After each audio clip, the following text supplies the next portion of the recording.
Welcome back to another FPL video. This will be the best free hit team for Blank Gameweek 32, and the plan is to also do a team selection video and a deadline stream where you'll see my own free hit team, where there could be a few changes to what you see here, and there are a few variations in terms of double ups in certain defenses or going for a double up in their attack. And that's going to be very interesting to see how that diverges and what ends up being the best. But if you end up enjoying this video, be sure to drop it a like. Let's try to get this to over 300. And we're also looking to push on towards 20,000 subscribers and beyond. Be sure to check all the links in the description below for the Patreon, channel memberships, Twitter, Instagram, Discord server, FPL League, and also ExpressVPN, our sponsor for this video.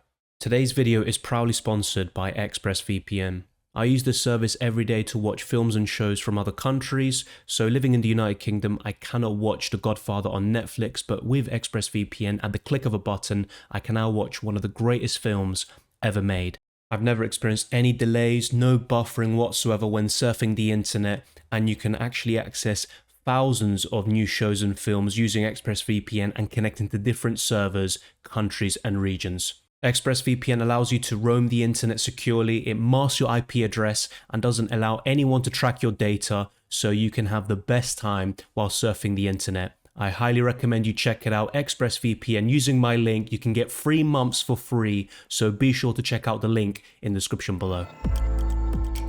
Alisson is the standout in isolation facing Nottingham Forest at home, but I'm opting for a double up in the attack instead. And that's why I've gone for one of the other better options amongst the goalkeepers. And there are 4 that I would choose from: Ramsdale, Alisson, Johnston, and Emi Martinez, who has kept 6 clean sheets in his last 8 games, saving 28 shots of the last 30 he has faced, only letting in 2 goals in that time frame. Aston Villa have been one of the best teams in the league since Unai Emery has taken over. Only Arsenal and Man City have accumulated more points. They're getting clean sheets, they're scoring goals, they're looking like a really solid outfit, and they're facing a Brentford side who have just lost 3 games in a row, and you would give Aston Villa the edge in that matchup. So I'd highly recommend Emi Martinez or an Aston Villa defender like Alex Moreno or Tyrone Mings in the back line. Let me know your thoughts down in the comment section below in terms of your preference.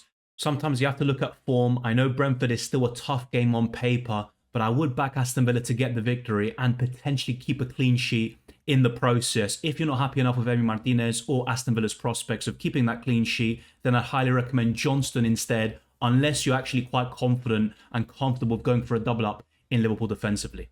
We are only going to start 3 of these defenders, but you could make a case for every single one of them. The ones that I think have to be in your starting 11, and we'll cover this in the FPL.team section of this video, are Trent Alexander-Arnold, Trippier, and then it's one of the other 3. And because we've gone for Emi Martinez in goal, I wouldn't be that sure confident of a clean sheet to go for a double up in Aston Villa defensively. So I'd probably go for Gay, but Alex Moreno's a good option. And you've also got Zuma there away to Bournemouth. I think Zuma is the one that's the most benchable of the 5, and he would be maybe 2nd or 3rd on the bench overall. But the others look really solid. Crystal Palace have looked like a completely different team under Roy Hodgson, and Gay has been the very best Crystal Palace defender of the lot. He can also get some bonus points, which looks really encouraging. I normally kind of recommend Joachim Andersen as the best Crystal Palace defender, but at the moment it has to be Gay based on the recent performances. Trent Alexander-Arnold got 2 assists in a 6-1 victory for Liverpool away from home, and despite Liverpool's torrid season, they can still put 6, 7 or even 9 goals past a certain team. So Trent Alexander-Arnold is a really good way of covering that potential clean sheet, but also some attacking returns through the assist, and he is thriving in this inverted fullback role that Liverpool have been playing in the last few games, starting from the match against Arsenal. And I think Liverpool tried this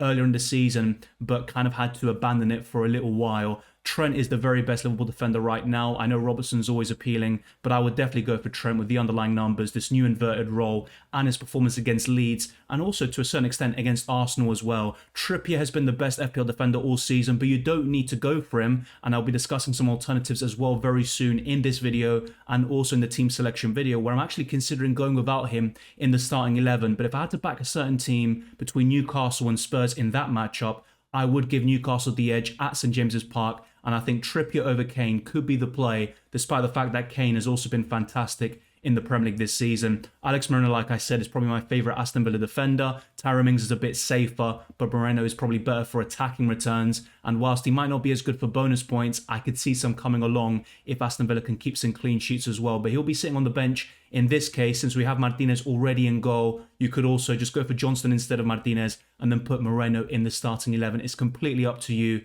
And Kurt Zouma is just a cheap defender. And I know he's facing Bournemouth away. That looks like a really good fixture.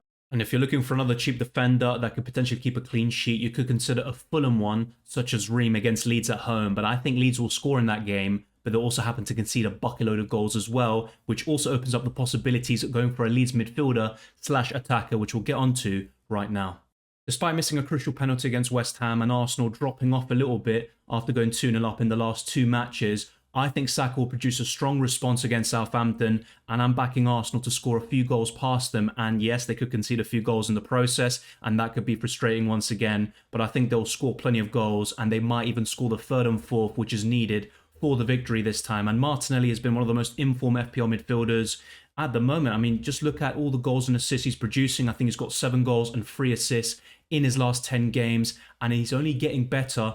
And ever since he got dropped against Aston Villa, he has just been a man on a mission, and he is my favourite Arsenal asset at this moment in time. He wasn't that great against West Ham, but still managed to pick up that assist. Then you've got Eze, who's got 28 points in his last 3 games since Roy Hodgson has taken over. And whilst you can make a case for Elise, I do prefer Eze as the Crystal Palace midfielder / attacker to go for. And we've also got Salah and Gakpo, who both thrived and produced double-digit returns against Leeds. And Salah is looking so dangerous as well. He got so many chances against Arsenal, where he produced the highest XG that he's ever produced in any Premier League match. And everything culminated together to give Salah that 14-pointer against Leeds. And as for Gakpo, that's his second double-digit return of the season, and Nottingham Forest at home is arguably the best fixture one could ask for, because they are so poor on their travels, and I'm expecting another dominant performance by Liverpool and a comprehensive victory. I have a lot of money left in the bank after building this 15-man squad, but I've gone for a cheap forward here in Greenwood to sit on the bench, and then we've gone for 2 strikers to start in Ollie Watkins, who's the man of the moment. No forward and no player has scored more goals since Unai Emery has taken over, and Ollie Watkins has only blanked once in his last 12 games. It's an absolutely unbelievable run he's been on, getting goals, assists, and also some man-of-the-match performances to give Aston Villa those precious points. And as for Gabriel Jesus, he's been a man on a mission as well, scoring goals in each of his last 2 starts for Arsenal. But Arsenal just have been a bit underwhelming after going 2-0 up, and that's why his performances and goal tally have been a bit overshadowed. But Jesus is looking like a really good option. And that triple up in Arsenal attack could be the difference maker, because Arsenal conceding goals at home, and also in recent games they're conceding just a bucketload of goals in general and many chances. And with a lot of FPL managers going for 1 defender and 2 attackers, which is what I normally recommend, I think the difference maker could be going for that triple up in the attack, covering Saka, Martinelli and Jesus. And you could also make a case for Martin Odegaard, who scored a stunning goal against West Ham as well. But this is my ideal triple up in Arsenal at the moment, although Ben White has also only blanked once in his last 6 games, despite Arsenal struggles. So there are many options you could consider, but I'm quite happy to go for this triple up in the Arsenal attack, and I think Arsenal score a lot of goals against Southampton. In terms of the starting 11, Emi Martinez would be in goal. Iverson is obviously going to be on the bench. In terms of the back 3, I've gone for Trippier, Trent Alexander-Arnold and Gay. A midfield 5 of Saka, Martinelli, Salah, Gakpo and Eze. And a front 2 of Jesus and Ollie Watkins. It is worth mentioning some players who could do really well this week, and also some of the best FPL options over the course of the season. That includes Harry Kane, Ivan Toney too. We cannot forget about these options. I know I'm backing Aston Villa to beat Brentford potentially, and they could even keep a clean sheet, but Ivan Toney is still a fantastic option, and he should have gotten more goals, especially against Newcastle in his last home game. So I'd be very careful about that one. And also the likes of Alisson, Diogo Jota, who produced a 16-pointer there against Leeds. There are too many options, I think, this week. Despite not having Chelsea feature, Manchester City, Man United and Brighton, we have so many choices, and that's why the free hit looks very ideal for Gameweek 32. But if you have a lot of these key options we've discussed today and you don't feel like you need to use the free hit, then maybe save it for Gameweek 34, 37 or even 38. And don't forget, we could have some other doubles like double Gameweek 36, where the likes of Newcastle and Brighton could have 2 games in a week. But I think Game Week 32 looks like an ideal time for a lot of us to use the free hit. In terms of the rest of the bench, I've got Alex Moreno, Zuma, and Greenwood. That is all self-explanatory. I've got 6.1 million left in the bank. This is easily affordable for a lot of you, and you could also make a few upgrades here and there. But in terms of the bench, I wouldn't kind of bolster that too much, because ideally you'd want to have all that money in your starting 11, and having one decent option on the bench is probably enough, especially when we have so many nailed on players as we do in the starting 11, and hopefully I haven't jinxed it. In terms of the captaincy, I would go for Salah, and I had the armband before the Leeds game. Trust me on that one, and that game has only cemented my belief in Salah as the captain. And with Arsenal maybe sharing the goals a little bit more than Liverpool do with Salah,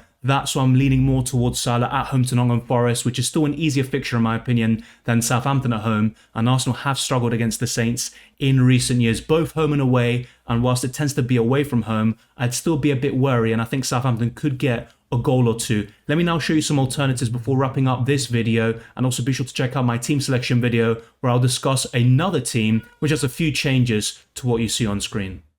In this alternative team, we've gone for Johnston, who has got 13 points in his last 2 games, including 2 bonus points and 9 overall in Game Week 31, and his ownership is around 1%. I think it's actually less at the time of this recording, so he could be a fantastic choice in Game Week 32. I've also gone for Trent and Robertson, so a double up in Liverpool's defence, and you could also go for Alisson in goal, as I said earlier. And if you're backing an Arsenal clean sheet, Ben White probably looks like the best option for bonus points, assist threat, and he's just been very consistent in recent games, even when Arsenal have conceded plenty of goals away from home and also at the Emirates, where this has been a kind of a season-long issue. They always kind of switch off at maybe 2-3 or 4-0, and they concede that goal quite late on. I've also gone for Saka, Martinelli once again, and Jarrod Bowen this time away to Bournemouth. You could also consider a Leicester midfielder against Wolves at home, so maybe you could go for James Maddison. But I also gone for Olise here instead of Eze, and whilst I prefer Eze, it is worth mentioning Olise as an alternative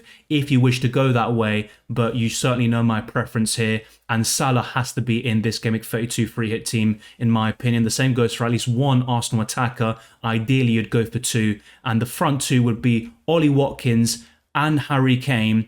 And if you are backing maybe Spurs to get that goal, Harry Kane will most likely be involved. And actually one thing I've noticed across the whole campaign is that whenever Kane has blanked, he has never gone on to blank in the following game. So he always produces a return straight after blanking. Let's see if he keeps that up all the way until the end of the season. In terms of the bench, you've got Iverson there once again, Soufal, Ream and Greenwood. So a very cheap bench. And this team is a bit more expensive actually, because we've gone for Harry Kane and I've only got 0.7 million left in the bank. So maybe a few of you might not be able to afford this, but I think most of you watching should be able to. And let's say, for example, you want to find some funds in certain positions, then I probably will look at Harry Kane as the one to downgrade. If not, you could consider Andrew Robertson instead.